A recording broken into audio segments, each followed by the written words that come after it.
స్వచ్ఛమైన నాణ్యమైన గౌదర్పార్ పూజా ఉత్పత్తులు www.gaudarpar.com ద్వారా ఆన్లైన్ లో ఆర్డర్ చేయండి. మీ ఇంటిని దేవాలయంగా మార్చుకోండి. నమస్తే రమగారు. నమస్తే జయ. రమగారు, ఏదైనా సిరీస్ కొత్తది స్టార్ట్ చేద్దామండి. చిన్న సిరీస్ స్టార్ట్ చేద్దాం.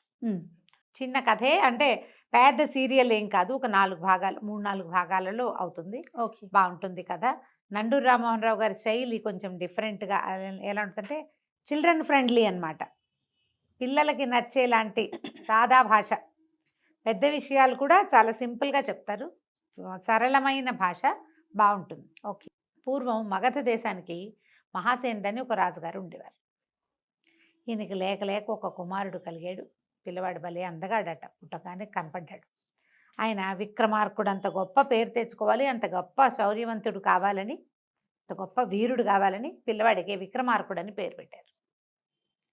చాలా బుద్ధిమంతుడు, చక్కగా ఉండేవాడు, మంచి అందమైన వాడు. అలా రోజులు గడిచి 16 ఏళ్ళు అయినాయి. పిల్లవాడికి 16 ఏళ్ళు వచ్చాయి. ఈ అబ్బాయి ఈడుకు మించిన పొడుగు ఉండేవాడు, చాలా బాగుండేవాడు, ఆజానుబాహువు. ఏది మొదలుపెట్టినా వచ్చేసేది, ఏదైనా నేర్చేసుకునేవాడు. యుద్ధ విద్యల్లో కూడా ఆరితేరాడు. ఒకసారి అతను ఒక చోటకి ఎక్కడికో వెళ్ళి తిరిగి వస్తూ ఒక పురాతన బావి దగ్గర మంచినీళ్ళు తాగటానికి ఆగాడట. ఆ బావిలో అతనికి ఏదో తళతళలాడుతూ కనపడింది. ఎప్పటిదో బావి, చాలా పాతది. చూశాడు, ప్రయత్నం చేసి వాళ్ళ నాన్నకి చెప్పాడు. ఈ అబ్బాయి ఎలా కనపడేవాడంటే ఏ పురాణ పాత్ర దిగొచ్చేసినట్టు, మహాభారత పుటల్లోంచి పురాణ పాత్ర ఒకటి బయటకు వచ్చినట్టుగా ఒక పురాణ పురుషుడిలాగా కనపడేవాడు. ఆజానుబాహువు, మహాశౌర్యవంతుల లక్షణాలు కనపడేవి. హుందాగా మాట్లాడేవాడు, గంభీరమైన కంఠము, ఎంత బాగుండేవాడు. పిల్లలు ఏదైనా చెప్తే పెద్దవాళ్ళు కొట్టిపారేస్తారు. ఈ పిల్లాడిలో ఉన్న ఈ మహాపురుష లక్షణాలు ఉన్నాయి. దానివల్ల తండ్రి ఏమన్నాడంటే, అబ్బాయి ఏదో చెప్తున్నాడు చూద్దామని కొంతమంది జ్యోతిష్కులు వాళ్ళు వీళ్ళు అందరూ కలిసి, ఆయన మంత్రివర్గము అంతా కలిసి వచ్చి ఆ నూతిలోకి చూశారు. అయితే చూడగా ఒక ఆయన ఏం చెప్పారంటే, ఇది చాలా పురాతనమైన విల్లు. ఇది బృహద్రథుడని ఒక గొప్ప రాజుగారు ఉండేవాడు, ఆయన చేయించిన విల్లు, ఇది ఆయనది. ఇది ఇక్కడ కనపడ్డం మన అదృష్టం, అబ్బాయికి మంచి యోగం ఉంది, అందుకే కనపడింది అని చెప్పి ఆ విల్లుని తీద్దామనుకున్నారు. నూతిలోంచి విల్లుని తీయాలంటే ఏం చేయాలి, బంగారపు విల్లట అది. ఇక నీళ్లు తోడారు, ఎంత తోడారో, తోడగా చివరికి నీళ్ళన్నీ అయిపోయి, పూడికి తీసేటప్పుడు బావిలో నీళ్ళు అట్లాగే తోడతారు. బావుల్లో పెద్ద విపరీతంగా జలాలు ఊరవు, స్లోగా ఊరుతాయి. పై నీళ్ళన్నీ తీసేశారు. విల్లు కనపడుతోంది. 4-5 దిగారు, అది ఎత్తలేకపోయారు దాన్ని. అయితే ఈ అబ్బాయి ఏం చేశాడట, మన విక్రమార్కుడు తనే దిగాడు. దిగితే అవలీలగా ఎత్తేసేట దాన్ని.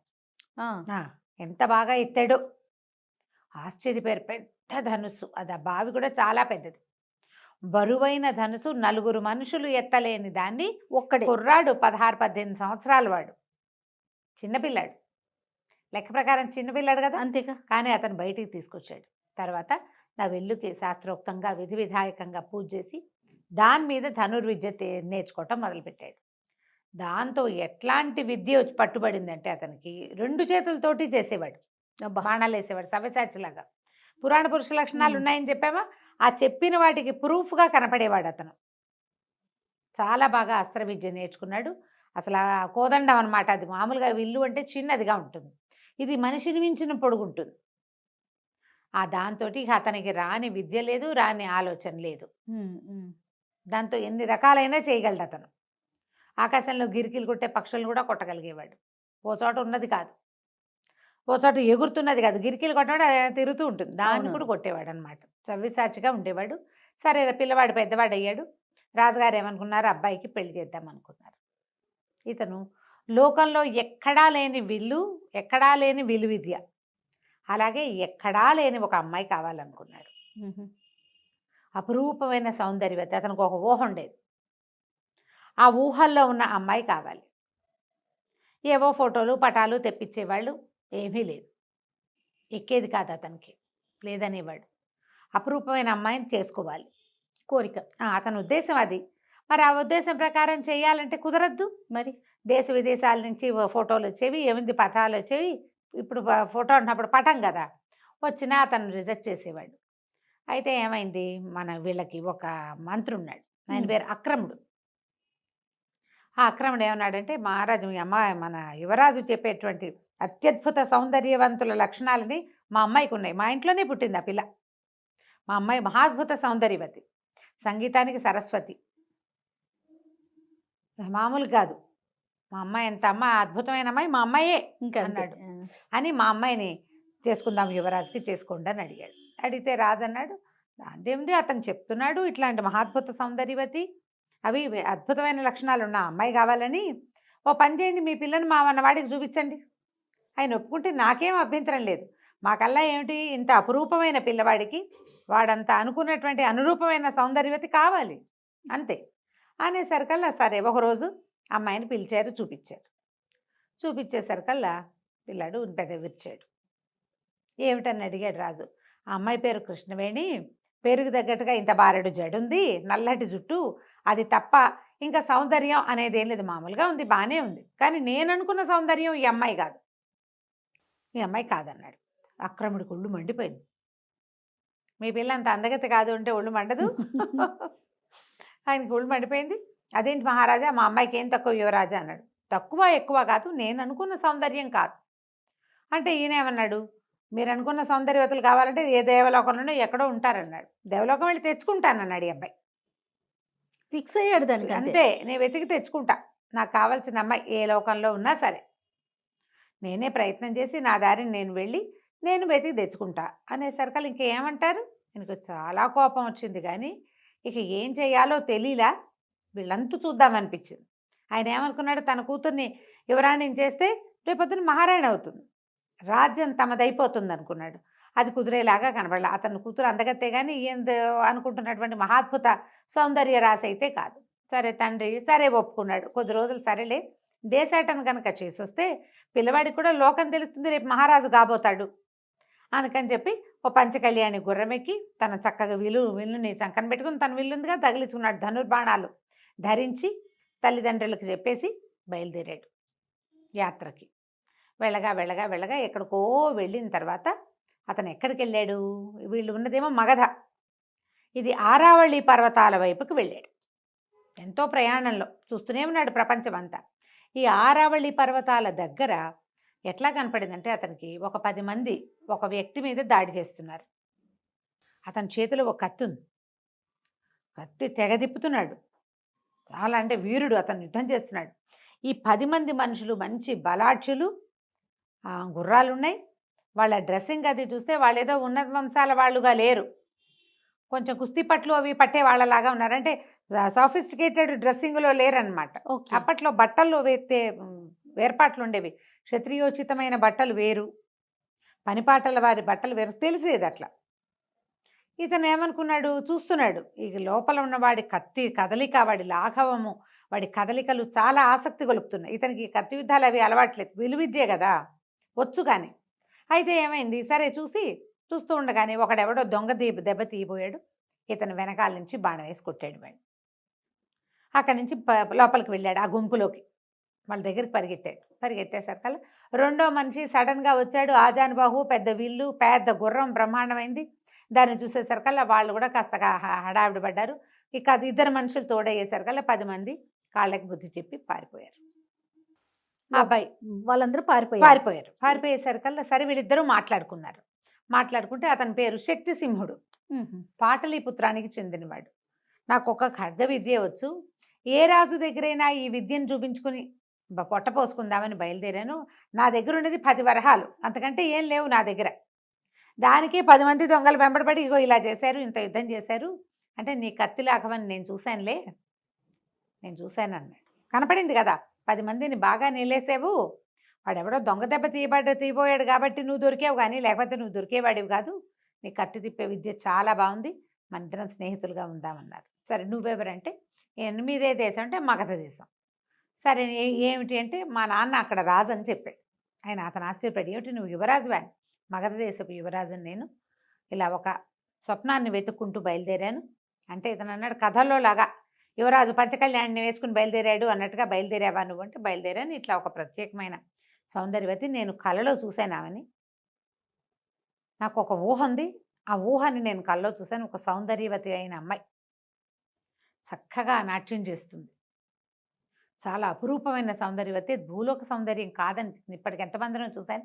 ఆ అమ్మాయి వాళ్ళు మ్యాచ్ అవ్వటం లేదన్నట్టుగా చెప్పాడు. చెప్పేసరికల్లా శక్తిసింహుడు అన్నాడు, ఈ ఆరావళి పర్వతాల్లో బాగా లోపలికి వెళ్తే ఒక చోట ఒక విచిత్రమైన దృశ్యం చూశాను నేను. ఆ విచిత్రమైన దృశ్యంలో నేను చూసినటువంటి అమ్మాయిల్లో ఒక అమ్మాయి నువ్వు చెప్పిన పోలికలకి దగ్గరగా ఉంది. ఓహోహో. భూలోకమే అది, వాళ్ళు మన లోకంలోనే, కానీ వాళ్ళు మన లోకానికి చెందిన వాళ్ళు కాదు. కొంతమంది స్త్రీలు ఎక్కడికి వస్తారు, నేను అది చూశాను అని చెప్పేసి ఆ కథ ఏమిటో చెప్పడం మొదలుపెట్టాడు. Okay okay. సరే, ఆ అమ్మాయి ఎక్కడ చూశాడు, ఎలా చూశాడు, ఆ అమ్మాయితో పాటు ఎవరు వచ్చారు, ఏమిటి అని ఆ వివరాలు చెప్పబోయాడు. సరే, ఏం వివరాలు చెప్పాడు?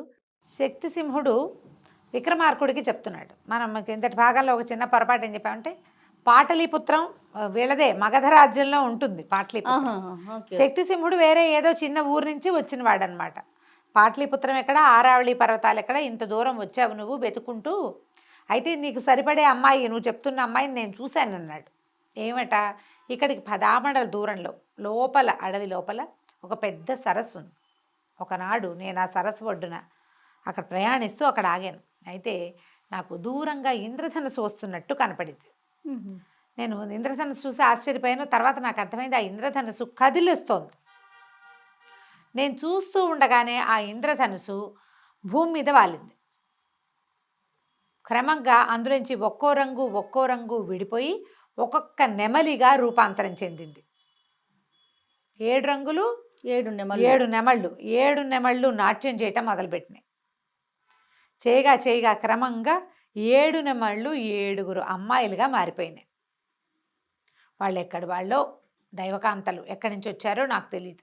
కానీ వాళ్ళల్లో ఆఖరి అమ్మాయి చాలా అందంగా ఉంది. వాళ్ళంతా ఆ చెల్లెల్ని పిలుస్తున్నారు.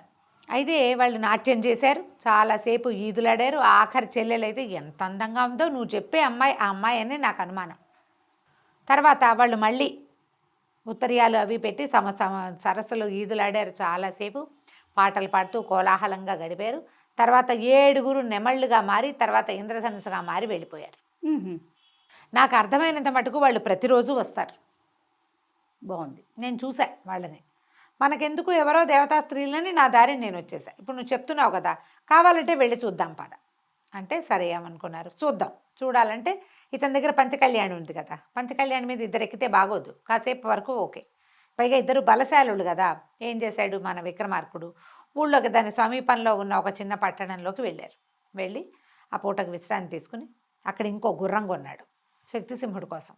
చేరో గుర్రం, తన గుర్రం తను, శక్తిసింహుడి కోసం కొన్న గుర్రాన్ని అతను ఎక్కి ఆ ఆరావళి పర్వతాల లోపలి భాగాల్లో ఉన్న ఆ పెద్ద సరస్సు అక్కడికి వెళ్ళారు.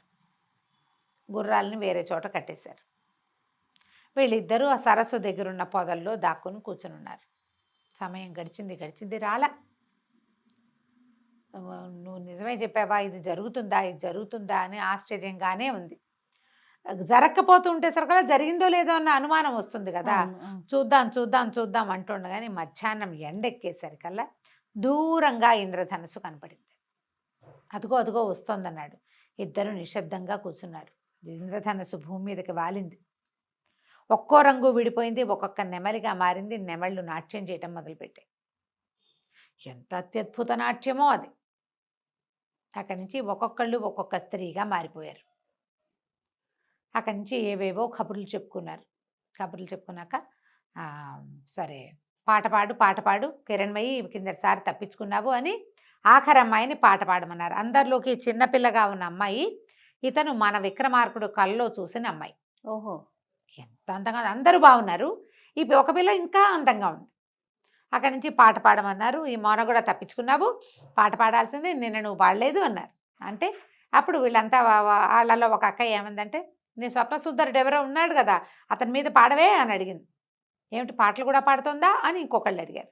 ఏముంది, అతని మీద కవిత్వం కట్టి పాడుకుంటుంది, మొహమైనా చూపించట కనపడుతూ ఉంటాడు, ఎన్నాళ్ళుగానో కవిత్వం రాసుకుంటుంది, అదే పాట పాడుతుందని ఓ పాట పాడిచ్చారు. పాడితే ఎవరో స్వప్నసుందరుడు ఆ పిల్లకి రోజు కల్లో కనపడతాడు. అతని ముఖం ఈ అమ్మాయి చూడలా, చూచాయిగా తెలుసు అతను, కానీ తెలియదు. ఆ అమ్మాయి పాట పాడింది. సిగ్గుపడుతూ మహానందంలో మునిగిపోయాడు విక్రమార్కుడు. మన శక్తిసింహుడు అన్నాడు, నువ్వేనేమోనయ్యా నీ గురించే పాడుతోందో ఏమిటో అమ్మాయి, నీకు ఆవిడ కల్లో కనపడింది, ఆవిడనే పెళ్లి చేసుకోవాలని ఉంది, ఆవిడ కూడా నువ్వు కల్లో కనపడతావు, దైవం విధించిన సంవిధానం ఇది, మరి వీళ్ళని ఎట్లా పట్టుకోవటం, వీళ్ళు దేవతా స్త్రీలు, ఇక్కడ వాళ్ళే లేరు, ఏ గ్రహాంతర వాసులు ఎక్కడి నుంచి వచ్చారు, ఏదో దేవలోకం నుంచి వచ్చారో తెలియదు కదా అంటే ఏమన్నాడు, అలా కాదు, వాళ్ళు ఇప్పుడు స్నానానికి వెళ్తారు, ఉత్తరీయాలు తీసి అక్కడ పెడతారు, ఆ ఉత్తరీయాల వల్లే వాళ్ళు నెమళ్ళుగా మారుతారు. నేను చూశాను కిందటిసారే, ఇప్పుడు కూడా మనకు అర్థమవుతుంది. ఉత్తరీయం ఇక్కడ పెడతారు కదా, ఆ అమ్మాయి ఉత్తరీయం తీసి దాచేయన్నాడు. సరే వీళ్ళు ఏం చేశారు, 7 ఉత్తరీయాలు పైన వేసుకునే ఓణి లాంటిది ఎత్తి అక్కడ చెట్ల మీద వేశారు. ఆ అమ్మాయిది లేత గులాబీ రంగు, ఏదో మంచి రంగు. వీళ్ళంతా నీళ్ళల్లోకి వెళ్ళారు. ఇతను ఏం చేశాడు, తన ధనుసు కొసతోటి ఆ ఉత్తరీయాన్ని లోపలికి లాక్కున్నాడు, పొదలోకి చేత్తో పుచ్చుకుని కూర్చుని ఉన్నాడు. స్నానాలు అయిపోయినాయి, బయటకు వచ్చారు.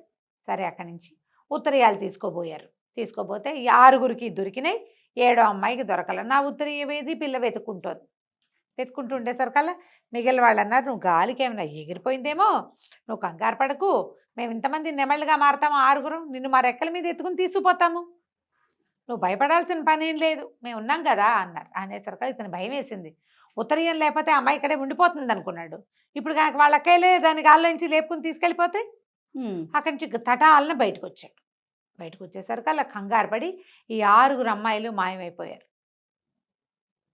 ఉత్తరీయం లేని కిరణ్మయి మాయం అవ్వలేక ఉండిపోయింది, ఏడుస్తూ నుంచుంది వికమొహం వేసి. నా ఉత్తరీయం ఎందుకు ముట్టుకున్నావు, నువ్వెవరివి ఏమిటి అంది. కానీ అమ్మాయికి వీని ఎక్కడో చూసామనిపించడం మొదలెట్టింది. పురాణ పురుషుడిలా ఉంటాడని చెప్పుకున్నాం కదా. అక్కడి నుంచి ఇతను ఏం చెప్పాడంటే, మాది మగధ దేశం, పాట్లీపుత్రం మా ఊరు, నేను మహాసేన మహారాజు కుమారుణ్ణి, నా పేరు విక్రమార్కుడు, నాకు ఒక రోజుకు ఒక కళ వచ్చింది, ఆ తర్వాత ఎన్నిసార్లు ఆ కళ వచ్చింది, ఆ కళలో నిన్ను చూశాను, నిన్నే వివాహం చేసుకోవాలనుకున్నా, అందుకోసం నీకోసం వెతుక్కుంటూ వచ్చాను, ఇవాళకి ఇప్పటికి నువ్వు కనిపించావు, 6 నెలల పైనుంచి నేను వెతుకుతున్నాను, ఇప్పుడు నువ్వు నాకు కనిపించావు, నన్ను వివాహం చేసుకుంటావా అని అడగబోతున్నాను అన్నాడు. అనేసరికల్లా ఈ అమ్మాయి సిగ్గుపడింది, కానీ మొదట కాస్త ముందు వెనక ఆడి మెల్లిగా చెప్పింది, నాకు కూడా ఒక స్వప్న సుందరుడు ఉన్నాడు, అతను ఇంచుమించుగా నీలాగానే ఉంటాడు, నేను ఎప్పుడూ అతని ముఖం చూడలేదు, మా అక్కయ్యలకి తెలుసు. అనేసరికల్లా సరే ఇతను అన్నాడు, ఉంగరం చేతికి తొడగబోయాడు. ఇదేమిటి అని అడిగింది. వివాహం మేము ఇట్లా వివాహం చేసుకుంటామంటే మరి మా నాన్నకి చెప్పొద్దా అంటే, మీ నాన్నకి చెప్పవలసిన పనే ఉంది, చెప్పక్కర్లేదు, గాంధర్వ విధిని వివాహం చేసుకుందాం, మీరెవరు ఏమిటి అని అడిగాడు. ఆ అమ్మాయి, మేము యక్షకాంతని, నేను యక్షులు వీళ్ళు, ఇది ఎవరు, మన యారావళి పర్వతాలు, మానసరోవరాలు ఇవన్నీ దాటిన తర్వాత క్రౌంచ పర్వతం అని ఉంది, దాని తర్వాత యక్షులది అలకాపురి, కుమారస్వామి మా యొక్క ఇలవేల్పు, మా ఇలవేల్పు అయినటువంటి కుమారస్వామి దగ్గరికి మేము ఎప్పుడు దర్శనానికి వెళ్తాం, ఆయన దగ్గరుండే నెమలే మాకు ఈ నాట్యాన్ని నేర్పింది, ఆయన వాహనం కదా నెమలి. తర్వాత తనిచ్చినవే ఈ ఉత్తరీయాలే మాకు పింఛాలుగా మారతాయి అని చెప్పి, సరే వివాహం చేసుకుంటావా నన్ను అని అడిగాడు. ఈ అమ్మాయి కాస్త అటు ఇటుగా ఆలోచిస్తుంటే వాళ్ళ అక్కయ్యలు ఈ పిల్ల ఏమైందో, వాడెవడో వచ్చాడని మళ్ళీ వెనక్కి వచ్చేసరికి ఆ పిల్ల వాళ్ళ అక్కయ్యలకి చెప్పింది, ఈ అబ్బాయే ఇతనే నా కల్లోకి వచ్చేవాడు, ఇలా రాజకుమారుడు అని చెప్పి, నేను తను వివాహం చేసుకుంటాను, తనతో వెళ్ళిపోతాను, తండ్రి గారితో చెప్పండి, సెలవు. వాళ్ళు బాధపడ్డారు, చెల్లెలు తమతో రావట్లేదని. కానీ ఆమెకి కల్లో కనపడిన యువకుడినే మానవుడైనప్పటికీ అతన్ని అమ్మాయి పెళ్లి చేసుకోవటం, అతన్నే దైవంగా భావించటము, మొదలైన భావాలు వాళ్ళకి నచ్చినాయి. నిజానికి యక్షులు అట్లా ఒకళ్ళతోటే ఉండాలన్న సిద్ధాంతం ఉన్నవాళ్ళు కాదు, ఉండొచ్చు ఉండకపోవచ్చు. సరే యక్ష వివాహం అనుకుని ఉంగరం అమ్మాయి వేలికి పెట్టాడు. వీళ్ళు ఈ లోపల ఏమైంది, వాళ్ళు వెళ్ళిపోయేసరికి శక్తిసింహుడు బయటకు వచ్చాడు, తథాస్తు అనుకుంటూ వివాహానికి. భయపడింది అతను చూసి, నువ్వు భయపడద్దమ్మా, నీ భర్తకి స్నేహితుడిని. ఈ మధ్యలో అయితే ఇతను ఏమన్నాడు, మన విక్రమార్కుడు, నువ్వు కూడా ఉత్తరీయం తీసి అట్టు పెట్టుకుంటే నీకు కూడా ఒక దేవకాంత వస్తుందంటే, నాకు అసలు పెళ్లి మీదే ఆసక్తి లేదన్నాడు శక్తిసింహుడు. పెళ్లి చేసుకునే ఉద్దేశం లేదు, కత్తి యుద్ధం మీదే ఆసక్తి ఉంది నాకు అన్నాడు. సరే పద వెళ్ళిపోదామని చెప్పేసి వెనక్కి బయలుదేరి తీసుకొచ్చాడు. ఇతను ఏ కన్యని కల్లో చూశాడో ఆమెని కొంతకాలం తిరిగి ఆమెని ఆ మహాద్భుత సౌందర్యవతిని సాధించుకొచ్చాడు. ప్రజలంతా ఆశ్చర్యపోయారు కిరణ్మయి సౌందర్యం చూసి. తండ్రి ఆశ్చర్యపోయాడు. అక్రముడికి మాత్రమే ఒళ్ళు మండిపోయింది. చెప్పటం ఏమిటి, సాధించుకురావటం ఏమిటి, పిచ్చి కుళ్ళొచ్చేసింది. ఎలాగైనా సరే వీళ్ళంతు చూడాలనుకున్నాడు. అయితే రాజుగారు వివాహం తలపెట్టాడు. తలపెట్టేసరికల్లా అక్రముడు అన్నాడు, ఆయన గాంధర్వీధిని వివాహం చేసుకొచ్చానని చెప్పాడు కదండి, ఇంకెందుకంటే అక్కడెక్కడో గంధర్వమో యక్షమో చేసుకుంటే ఎట్లా, ప్రజలందరూ చూడొద్దు యువరాజు వివాహం అని బాగా గ్రాండ్గా పెళ్లి ఏర్పాట్లు అవి చేశారు. ఈ పెళ్లి ఏర్పాట్లలో ఈ అక్రముడు ఏం చేశాడు, వీళ్ళకి అవతలున్న కళింగ రాజుతోటి మాట్లాడి మేము పెళ్లి హడావిడిలో ఉంటాము, మేము ఎట్లాగూ నువ్వు రాజ్యాన్ని ఆక్రమించు, మా వాళ్ళు యుద్ధంలో ఓడిపోతారు, మా రాజ్యాన్ని నీకు కట్టబెడతాను, మా పిల్లని నువ్వు పెళ్లి చేసుకో, ఇలాంటి ఒక వడంబడికతోటి ఆ కళింగ రాజుకి వీళ్ళ తాలూకు ఆనుపానులు అందించేశాడు. వీళ్ళేమో పెళ్లి హడావిడిలో ఉన్నారు. మామూలు మన ఇంట్లో పెళ్ళి అయితేనే మనకు నెల రోజుల హడావిడి, రాజుగారి పెళ్ళికి ఇంకా గందరగోళంగా ఉంటుంది కదా, ఈ గోలలో ఉన్నారు. రాజుగారు ఏమనుకున్నాడంటే యక్షల దగ్గర వివాహం చేసుకున్నాడు, ఇక్కడ మనం కూడా వివాహం చేద్దామని గ్రాండ్గా వివాహం తలపెట్టారు. అయితే తన కూతుర్ని యువరాజుకి ఇచ్చి పెళ్లి చేయాలనుకున్న మంత్రి అక్రముడికి మాత్రం చాలా ఒళ్ళు మండిపోయింది, సహించలేనట్టుగా ఉంది. నా కూతురు ఎక్కాల్సిన రాజ్యం ఈయన ఓవర్ యాక్షన్ తోటి ఎక్కడి నుంచో వెళ్ళి ఎక్కడి నుంచో ఎవతనో తీసుకొచ్చేసాడు, ఎలాగైనా ఇది చెడగొట్టేయాలి, నా కూతురు అనుభవించిన రాజ్యం కూడా ఉండకూడదు అనుకున్నాడు. ఇలాంటి స్వార్థపరులు ఎప్పుడూ కనిపిస్తారు. అతను ఏం చేశాడంటే వీళ్ళ రాజ్యానికి కొంత దూరంలో అవతలగా ఉన్న కోసల రాజ్యాధిపతి అయిన కుటిలవర్మతోటి మాట్లాడాడు. ఈ కుటిలవర్మకి ఎప్పటి నుంచో ఈ మగధ మీదకి రావాలని ఉంది. ఈ మగధ ఏంటంటే మంచి సస్యశ్యామలమైన సుభిక్షమైన రాజ్యం, రాజు చాలా గట్టివాడు, పైగా ఈ రాకుమారుడు ఇలాగ సవ్యసాచి కదా, తనకు దొరికిన విల్లు, అతను వేయగలిగేటువంటి బాణాల ఆ ప్రజ్ఞ, అతని శౌర్యం వల్ల చుట్టుపక్కల ప్రాంతాల్లో అన్ని చోట్ల ఉన్న వీరులు శూరులు ఎంతమందో మగధ రాజ్యంలో చేరారు. సుభిక్షమైంది. దీని మీదకి అతను దండెత్తాలని అనుకుంటూ దానికోసమని వేల కొద్దీ సైన్యాన్ని ఏర్పరచుకుంటున్నాడు, సరైన సమయం కోసం చూస్తున్నాడు.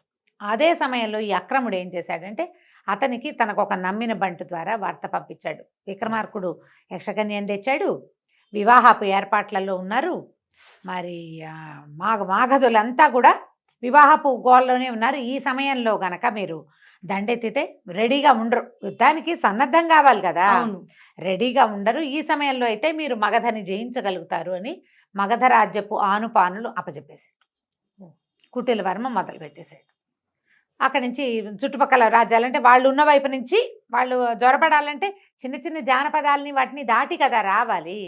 ఈ జనపదాలని దాటేటప్పుడు ఏంటంటే ఆ ఊళ్ళల్లో కూడా రాకుమారుడి పెళ్ళని అన్ని చోట్ల ఉత్సవాలు జరుగుతున్నాయి, అన్ని ఊళ్ళకి పిలుపులు వచ్చినాయి, అన్ని ఊళ్ళ నుంచి జనం కొంతమంది వెళ్ళారు, ఇక్కడ ఉన్న వాళ్ళు కూడా చక్కగా ఇల్లు అన్ని అలంకరించుకుని రాజుగారు పంపించినటువంటి కానుకలు ఇంటింటికి వస్తే మరి చాలా అద్భుతమైన విషయం కదా.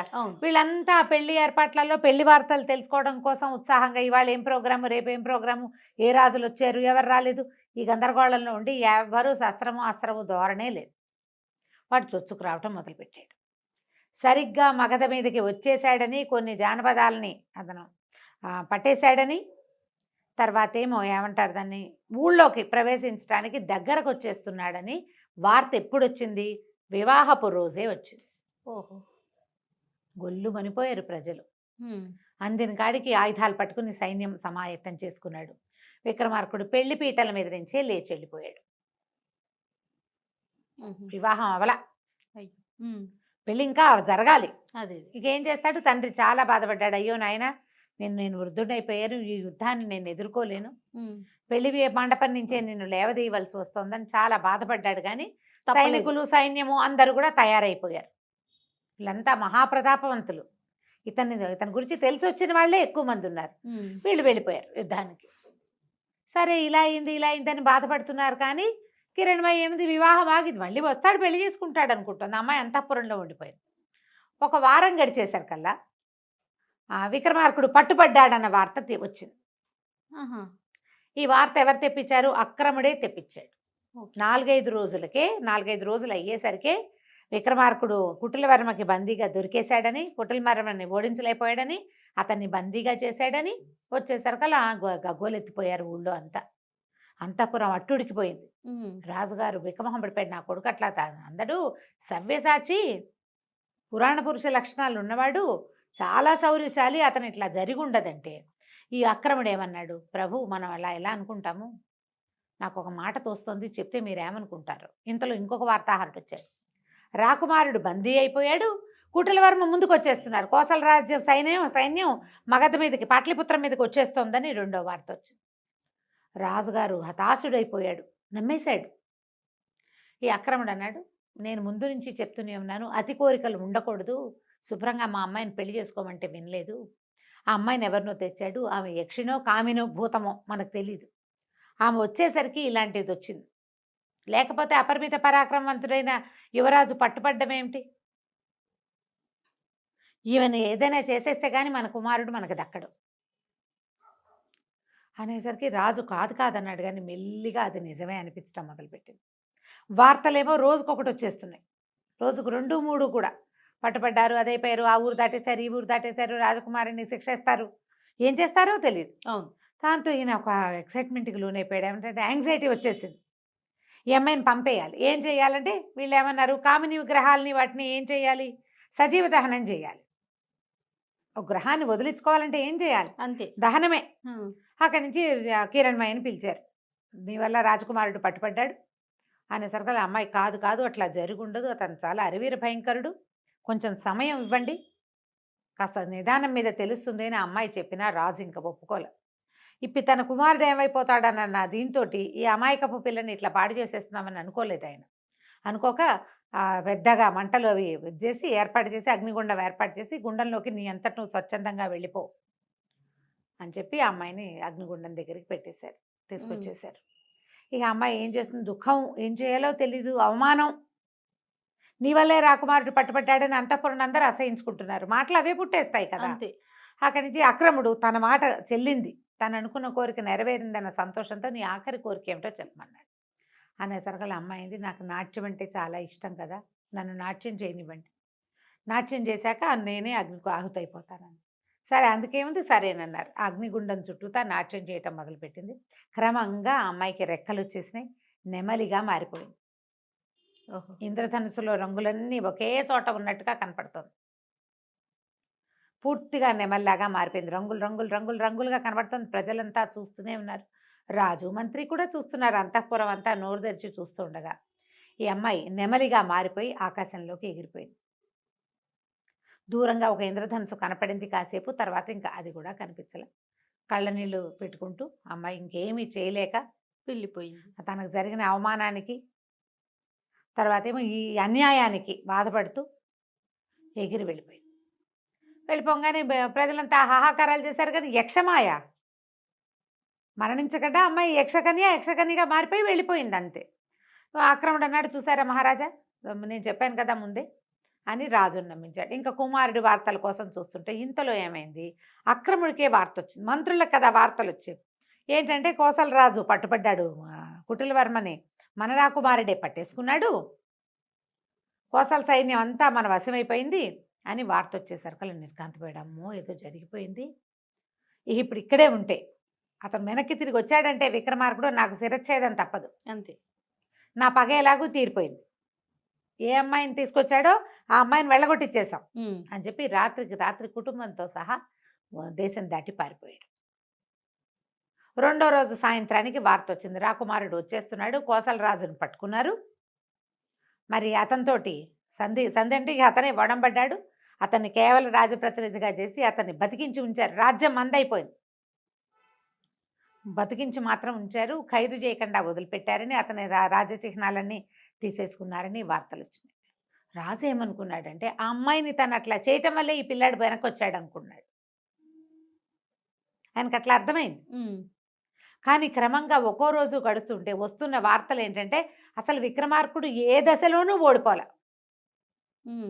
ఏ దశలోనూ ఓడలా. అతను ప్రతి చోట కోసల రాజును అణుస్తూనే వెళ్ళాడు. కోసల రాజు దగ్గరికి అతని సైన్యాన్నంతా అణుచుకుంటూ వెళ్ళి చివరికి కుటిలవర్మని పట్టేసుకున్నాడు.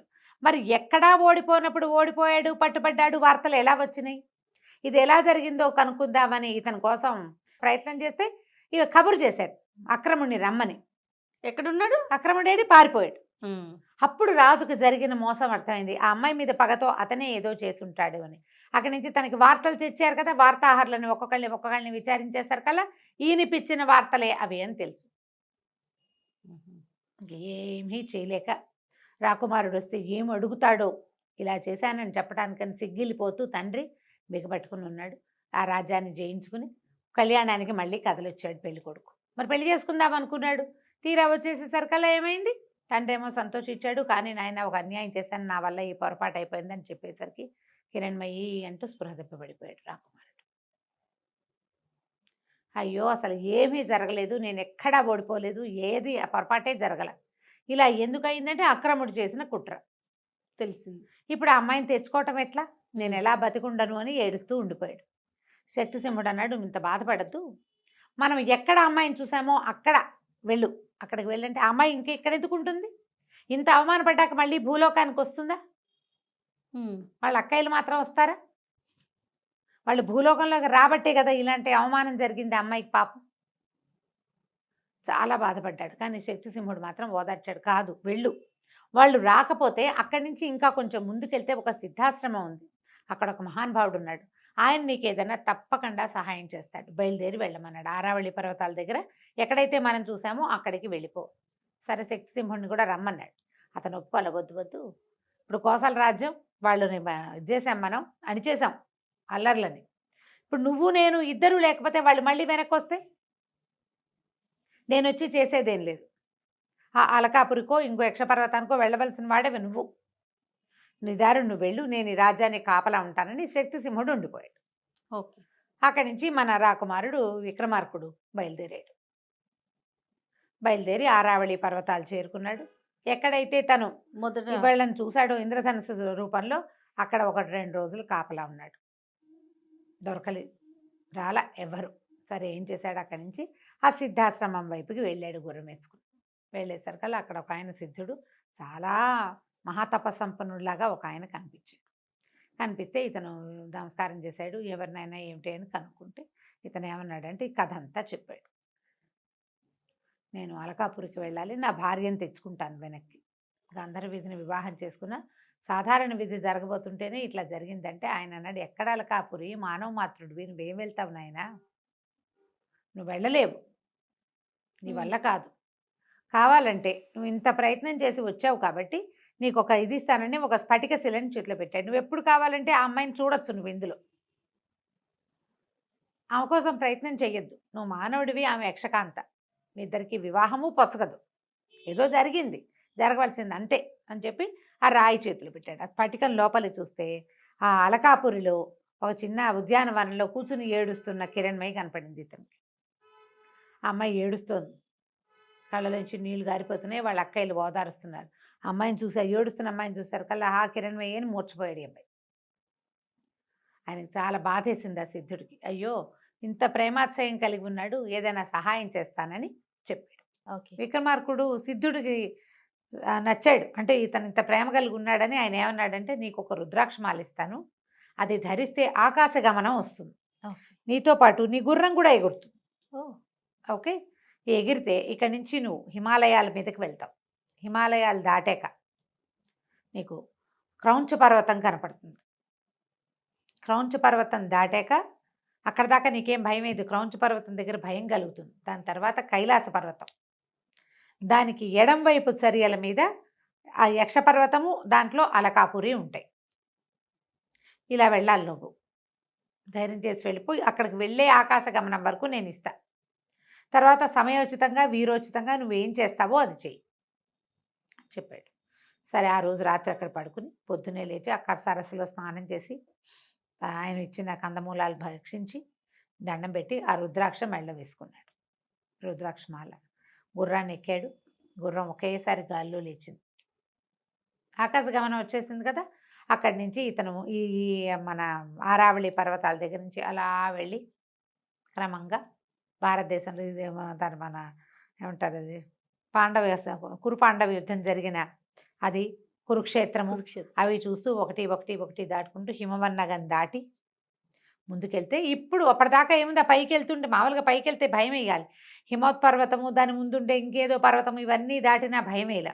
క్రౌంచ పర్వతం దగ్గరికి వెళ్ళేసరికల్లా ఆయన సిద్ధుడు చెప్పినట్టే భయం వేసింది. 3 శిఖరాలు ఉన్నాయట, ఆ 3 సాధారణ కొండ శిఖరాల్లాగా లేవవి, సజీవంగా ఉన్నాయి, ఒకదాంతో ఒకటి కుమ్ములాడుకుంటున్నాయి శిఖరాలు. ఒకటి రెండో దాన్ని కుమ్ముతుంది, అది వంగిపోగానే మూడోది వచ్చి మొదటి దాన్ని కుమ్ముతుంది. ఇట్లా పైకి కిందకి పైకి కిందకి అయిపోయింది, ఒకదాన్ని ఒకటి గుద్దేసుకుంటున్నాయి. దేవతలు కూడా భయపడతారు వాటి మధ్యలోకి వెళ్ళటానికి. అవి ఎలా దాటాలో తెలియలే.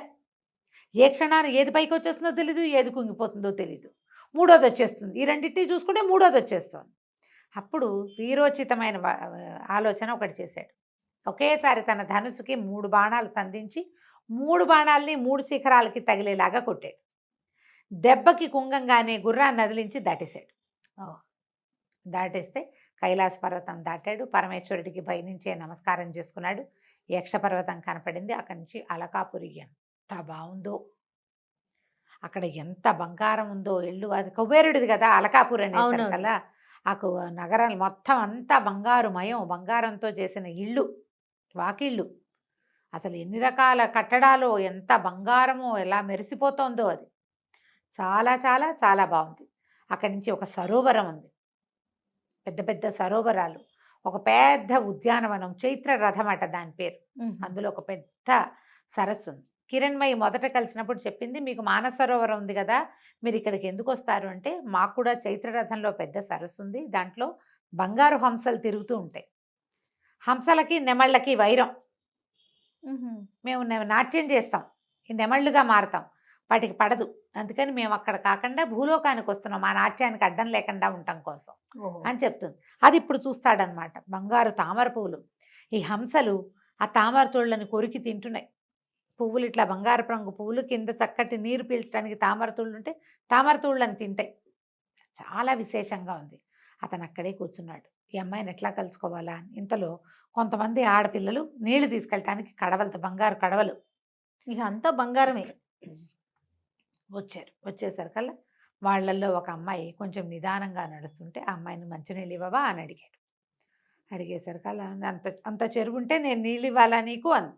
అంటే చెరువులో నీళ్ళు ఉన్నాయిలే, నీ అంత అందమైన అమ్మాయి చేత్తో నీళ్ళు తాగితే బాగుంటుందని నీకు నీళ్ళు తాగటం, నీళ్ళు పోయమన్నాడు. కడవతో నీళ్ళు పోస్తుంటే ఆ అమ్మాయి అప్పుడు పరిశీలించింది, ఇతను ఎంత సమున్నతాకారుడు, ఎంత తేజస్శాలి, ఎంత సౌందర్యవంతుడు, మీరెవరు, ఎక్కడి నుంచి వచ్చారు అని అడిగింది.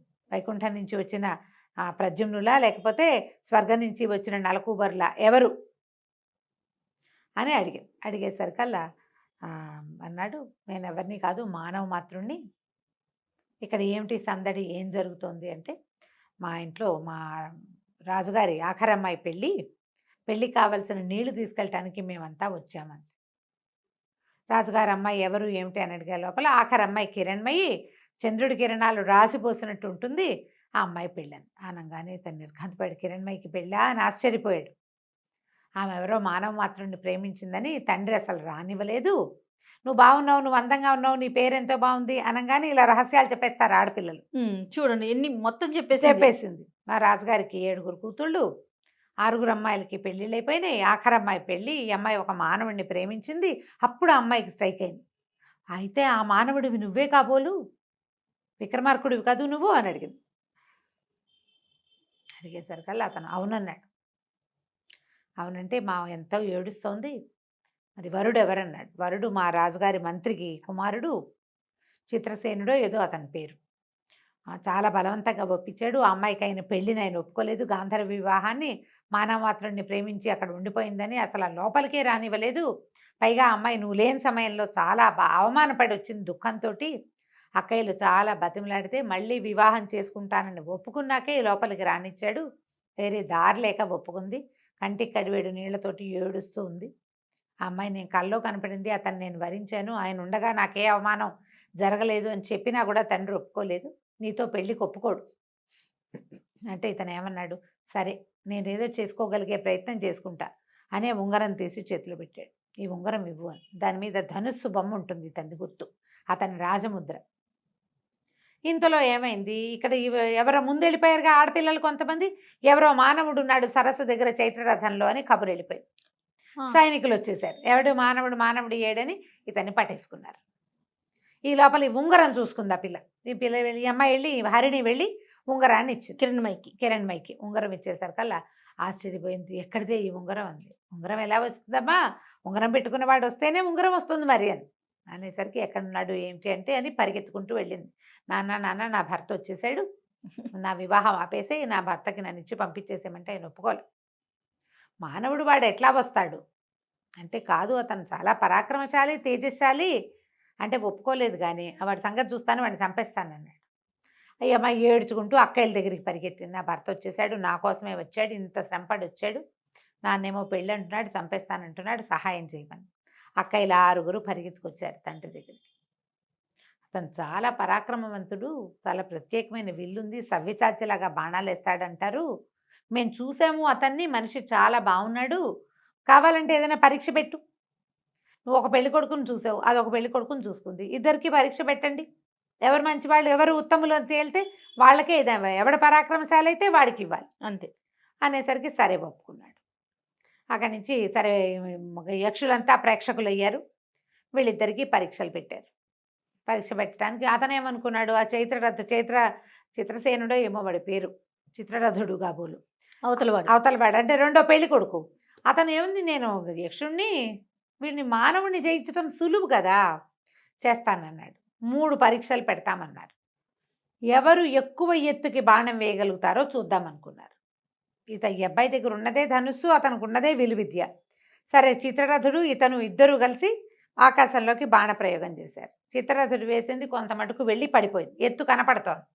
ఇతను వేసిన బాణం ఎంత పైకి వెళ్ళిందంటే, ఈ అబ్బాయి బాణం పడిపోయినా అతనిది పైకి వెళ్తూనే ఉంది, విక్రమార్కుడిది పైకి వెళ్తుంటే ఆకాశంలో ఒక గరుడు పక్షి తిరుగుతోంది, అది ఆ బాణాన్ని నోట ఖర్చుకుని తీసుకుపోయింది. బాణం కింద కూడా రాల, పైకే వెళ్ళిపోయింది. జనం అంతా చప్పట్లు కొట్టారు, కానీ ఆయన ఒప్పుకోవాలి, అదేదో పక్షి పట్టుకెళ్ళిపోయింది కాబట్టి ఇది కుదరదు, ఇంకో 2 పరీక్షలు ఉన్నాయి చూద్దామన్నారు. ఈసారి ఇక్కడ ఉద్యానవనం ఉంది కదా చిత్రరథం, అక్కడ చూశారనమాట. అక్కడ ఏం చేశారు, ఖర్జూరపు చెట్లు ఉన్నాయట, 10 వరుసగా ఉన్నాయి. వీటిలలో ఎక్కువ వృక్షాలని పడగొట్టేవాడు సాటి లేని విలుకాడు. ఇద్దరు చెరుకో పక్కన వేశారు, నుంచున్నారు. ఈ అబ్బాయి గంధర్వ పెళ్లి కొడుకు వేసిన దాంతో ఏమో మొదటి చెట్టు చీలిపోయింది, రెండో చెట్టుకి గుచ్చుకుని ఆగిపోయింది. మన విక్రమార్కుడు వేసిన బాణం మాత్రం 5 చెట్లను చీల్చుకుంటూ వెళ్ళి 6వ చెట్టుకు గుచ్చుకుంది. చెట్లలో నుంచి వెళ్ళిపోయింది అన్నమాట. ఎంత బలంగా లాగుతారో అంత స్పీడ్గా కదా వెళ్ళేది. బాణం ఎలా వెళ్తుంది, బలాన్ని బట్టే. వెళ్ళేసరికి కదా అందరూ చప్పట్లు కొట్టారు, శబాష్ శబాష్ అన్నారు. రాజుగారి కొళ్ళు మండిపోయింది ఆ యక్షరాజుకి. అయినా సరే 3వ పరీక్ష ఉంది, ఇదంతా తేలిక కాదు అని చెప్పి వరుసగా గవాక్షాలు ఉంటాయి, హోల్స్ లాగా గోడకి కోడలోంచి ఒక చెయ్యి బయట పెట్టి ఉంటుంది, అందులో కిరణమై చెయ్యి ఏదో గుర్తుపట్టాలి.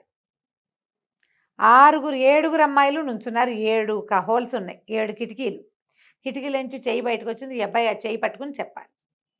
పట్టుకోవచ్చా, చూసండి, పట్టుకోవటమో చూసో ఓకే, ఏదో ఒకటి చెయ్యాలి. చేతులు బయట ఉంటే కిరణమై చెయ్యి గుర్తుపట్టాలి. పాణిగ్రహణం చేసావు కదా నువ్వు, గుర్తుపట్టమన్నాడు. మొదటి పెళ్లి కొడుకు వచ్చాడు, 3వ చెయ్యిని ఇదే అన్నాడు, కాదు అది 3వ అమ్మాయిది అయింది, కుదరలేదు. ఊరికే అంటే ఫ్లూక్గా చేయవలసిందే. కాకపోతే ఇతను మాత్రం ఒక్కో చెయ్యి చూసుకుంటూ వెళ్ళాడు. మధ్యలో కిరణ్మయి చెయ్యి గుర్తుపట్టాడు.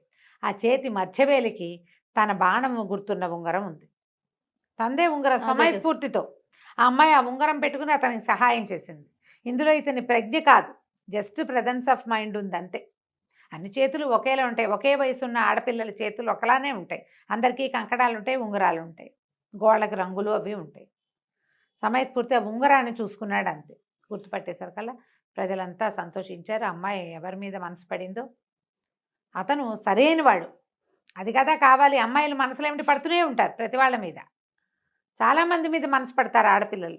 ఆ క్షణానికి ఎవరు నచ్చితే వాళ్ళే. అవతల వాడు దానికి తగిన కెపాసిటీ పిల్లని రక్షించగలిగేవాడు కావాలి కదా.